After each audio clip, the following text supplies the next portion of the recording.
China has gotten better at how they treat black people or how they look at black people, but they still have some work to do. I don't want to gas you up and be like, oh, it's great over here, it's paradise. It's not. It is not. No life in the streets, huh? They can murder you on tape now. How I'm supposed to eat, huh? When my pockets getting raped, why? Officers oversee the demise of the family. Prisons are property. I'ma buy one and release me. That's the sound of your last dream. That's the sound of your dead son.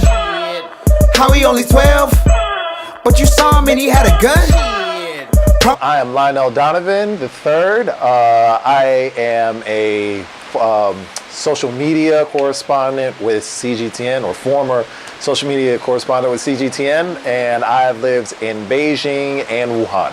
Well, this was in 2007, and at that time I was a junior in college, but I was also on student loans. I was working two jobs. I was taking Taekwondo just to get some release and some exercise and everything. But things were kind of stressful, and Bush was in office and everything, and everybody was talking about how bad the economy was. And so the school that I was with, they were starting to send students to China to do cultural exchange and all that. And so I decided to do it. A buddy of mine, he said that he was going to go to Japan and I should go to China. We should go through it for a year and learn martial arts, then come back and teach each other what we knew. We was really into it back in the day. So I was like, all right, cool.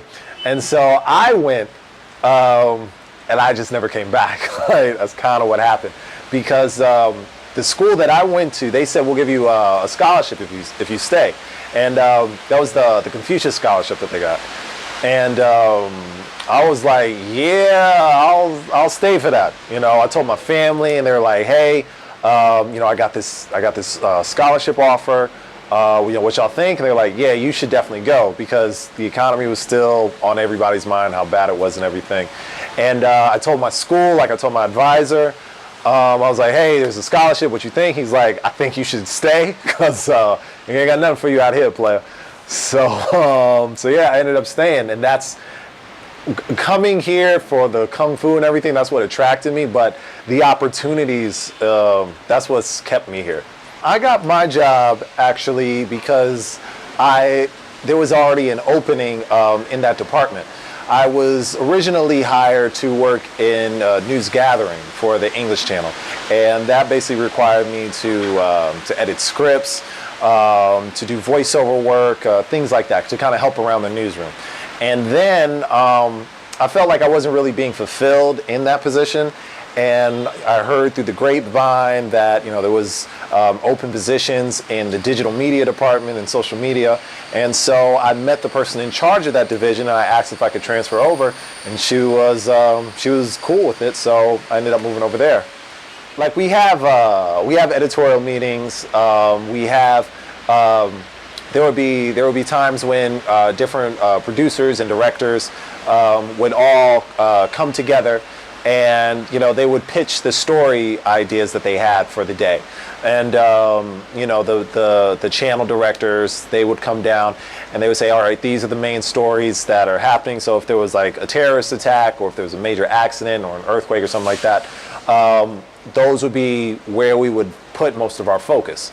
And like I said, as a major media platform, that's kind of what you have to do, and that's kind of par for the course. But like I said, their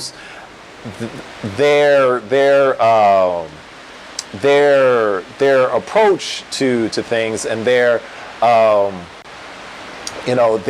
vision for what they wanted to say as far as the stories they wanted to tell, it didn't really have any room for the stories that I wanted to tell. So I just decided to create my own lane.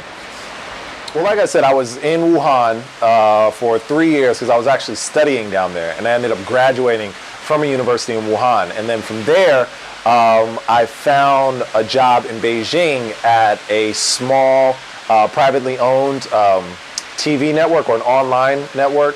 And I found that job actually through contacts in the expat community. So I worked there for 2 years, and then when I moved back home, which was Atlanta, I ended up finding the CCTV job through LinkedIn. And then from there, I was able to connect with the human resources manager there, and that's how I found that job. So a lot of the jobs that I've had have mostly come from word of mouth and connections and just making a good network. The idea of Guangxi is social connections. And in a place like China, it's very, very important. I know plenty of people who have been put in positions that they had no business being in, but they had the right connections, and they were able to get those positions. I mean, I'm sure that applies to me as well, to be honest with you. You know, the idea of who you know is a very strong part of the way people in China do business, and that's something that I would tell any foreigner that came to China if they were looking to get ahead. I would definitely advise them to create strong relationships, because it's not like in the West where you kind of meet people just to sign a contract and then it's done. In China, signing the contract is kind of where the relationship starts.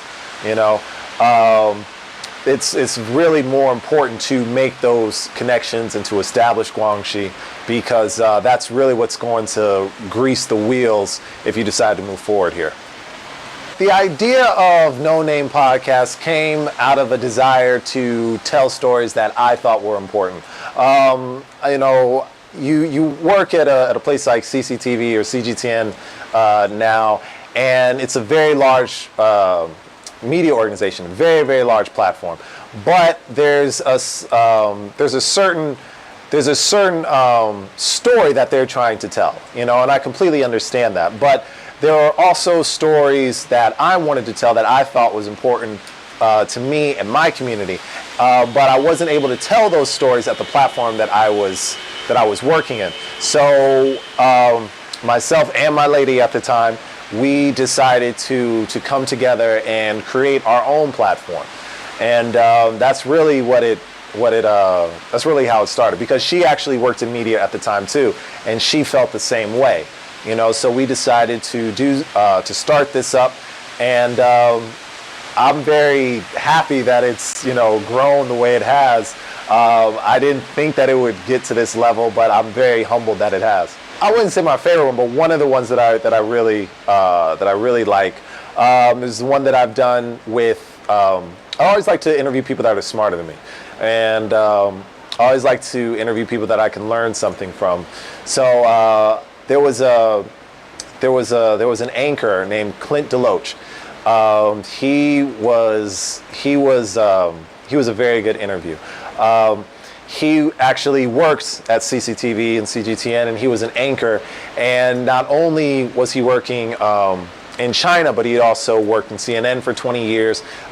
He anchored in Turkey, and I just felt like he had a lot of knowledge to share. And he was actually one of my mentors, because I felt like he was living the life that I was on the way to living. You know, he had left home, he had worked abroad in this field, and he had seen it go through a lot of changes. So to sit down with him and talk with him, for me, was very special. The DC anchor, what was it? Rochelle Kufo. Yes, exactly. Yo, my lady at the time, she told me that, she was like, yo, you know Black in China got Rochelle?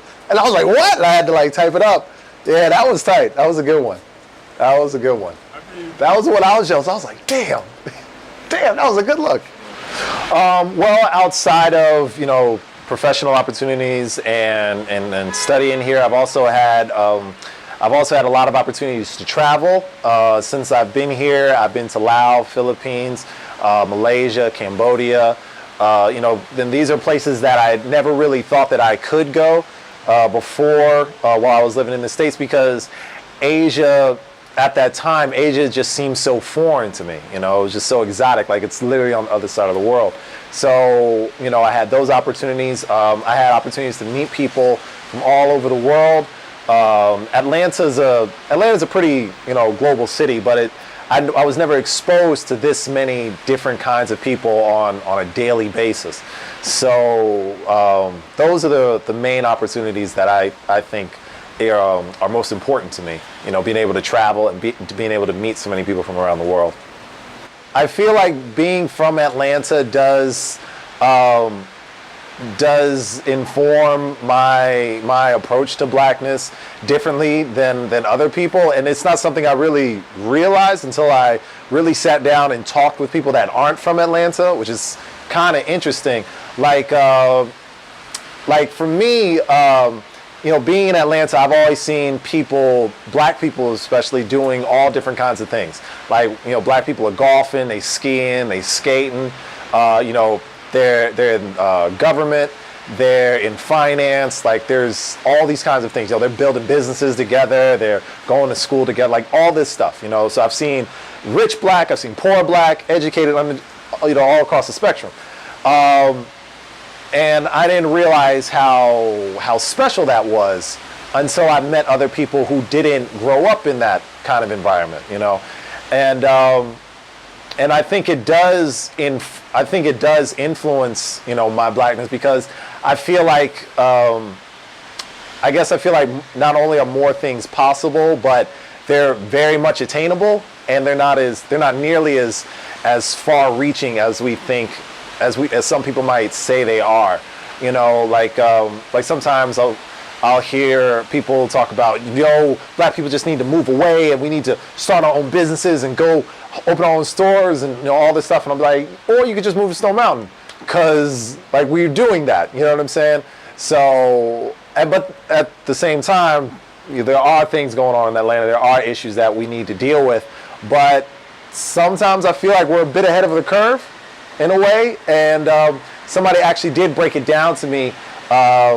She was from Alabama, and she said it's usually because the more ambitious people from her neighborhood, from her community, find their fortunes in Atlanta.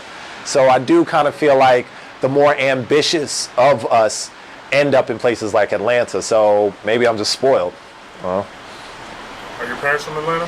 Actually, my father's from New York. He's from Queens, and my mother is from Texas. Like, she moved back and forth between Binghamton and Houston, but they ended up in Atlanta. So there's that. So, like I said, this is the more ambitious risk takers, or they move to Atlanta. So you are a black jacket. I guess, what I'm saying? Like, I think what makes it special is that I don't think it's special because I've seen so many other people do that. Atlanta has like the busiest airport, one of the busiest airports in the country, and they're just black people traveling all the time, So it's like, when I hear about what black people aren't doing, like that doesn't really compute with me because I have seen it happen, So, like I said, maybe I'm spoiled. I'm leaving China again because I feel like I've done everything that I could do at CGTN. I feel like I've hit that point where it is time to move on because I've been at the company for 3 years. So, I feel like that's enough time for me. And I want to go to Kenya because Kenya and Nairobi specifically, from the research that I've done, they have a very quickly growing tech industry. It's one of the fastest growing tech hubs in Africa and probably the world. And I feel like that kind of environment is the perfect place for me to take my podcast and my larger platform to the next level. Because not only do I do the podcast, but I also run a website that talks about Asia's black community, like the larger black community. Like we have, so far we have, I want to say 9. We have 9 contributors, and they come from the States, they come from Africa, they come from the Caribbean, and they're living all over Asia. There's a young woman who lives in China, but she goes to Vietnam all the time. We have a Jamaican vlogger who's living in Japan. There was an American woman who just left South Korea, and now she is trying to get adjusted to life back home. So we got people. So it really gives you an inside look into Asia's black community, and I've been doing that for about a year and a half, and I wanted to take this this platform to the next step. And I wasn't able to do that with with the job and everything, because I feel like I got to the point where it's taking up too much of my time. So I want to go to Kenya, and I want Africa to be part of my success story, and I'm hoping everything works out.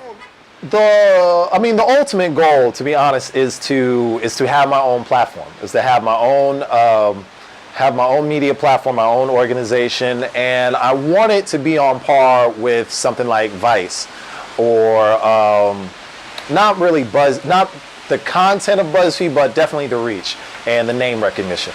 But I'm really aiming for it to be something like Vice before it went a little crazy, because there was a time when they used to put out amazing stuff. Now it's a little touch and go, but that is what the ultimate goal is. As far as how long I'm going to run the podcast, I'll run it as long as the people want to hear it. I feel at this point the podcast has become something that is bigger than me, and I owe it to the community here in China to keep it going, because this community has given me so much. You know, they've really done a lot for me. You know, all the people in this community, they've really helped make me the man that I am. So yeah, the podcast is going to keep going for as long as it can. The website's going to keep going for as long as it can, and we're just going to keep rocking till the wheels fall off. Damn. Wuhan's cheaper. Like, Wuhan's cheaper, but you don't make any money in Wuhan. And Beijing is too cold. Beijing gets cold. If I had to choose, though, I think I might choose Beijing. It's a tough one, though, because I got a lot of good memories in Wuhan, a lot of good people in Wuhan. But I think at the end of the day, I would stick with Beijing. The one thing that I would definitely miss would be the people. At the same time, it all comes back to the people. The black community here, I think, is very unique, because we to come out here, you know, to China and to take on the challenge that this place sets is not for the faint-hearted, and it's not for weak-minded people. And there's a lot of strong people here, and I will definitely miss them more than anything else. Beijing in particular, the air. Like, the pollution is really, really bad here. It gets really bad in the winter, and that's another thing I'll be happy to leave. Winter. I hate being cold. I hate snow. It's great to look at, but it's not great to walk through or to feel. I hate that. That's why I'm going to Nairobi. It's right on the equator. You don't even have to think about snow when you're in Nairobi. Like, it's right on the line. I'm so excited about that.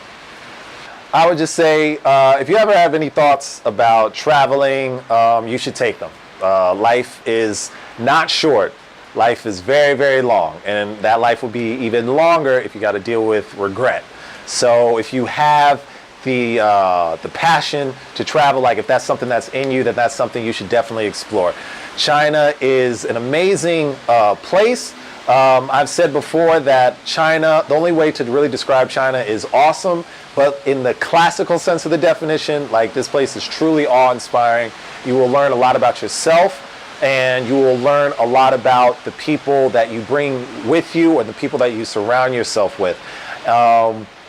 So I would definitely say, if you want to come to China, please come, but make sure that you come with an open mind and a willingness to learn, because if you try to hold on to your preconceived notions, you will miss a lot of what China has to offer.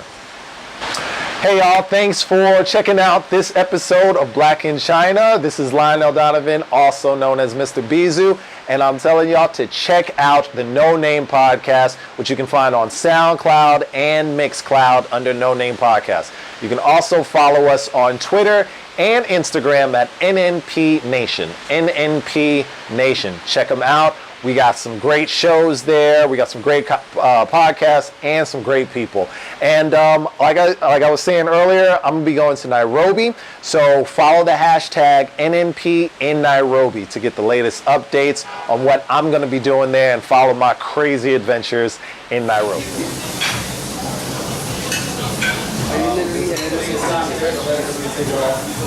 They literally had it today. I've been waiting for some weeks where I can see English.